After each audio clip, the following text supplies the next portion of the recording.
Sa isang sulok ng syudad, kung saan ang mga gusali ay nagtataasan at ang mga sasakyan ay nagsisiksikan, naninirahan ang isang aso na inabandona.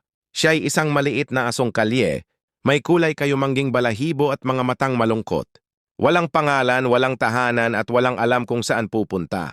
Isang araw habang naghahanap siya ng pagkain sa mga basurahan, nakita siya ni Aling Rosa, isang matandang babae na may mabuting puso. Nakita ni Aling Rosa ang lungkot sa mga mata ng aso at naawa siya. Dahan-dahan niyang nilapitan ang aso at inalok ito ng isang piraso ng tinapay. Nagatubili pa ang aso sa una, ngunit ang gutom ay mas malakas. Kain na kain niya ang tinapay na inalok ni Aling Rosa. Mula noon, araw-araw na binibisita ni Aling Rosa ang aso, binibigyan ito ng pagkain at tubig. Unti-unti, nagkaroon ng tiwala ang aso kay Aling Rosa. Isang araw niyaya ni Aling Rosa ang aso sa kanyang maliit na bahay. Doon binigyan niya ito ng pangalan, Bantay. Si Bantay ay naging bahagi na ng pamilya ni Aling Rosa.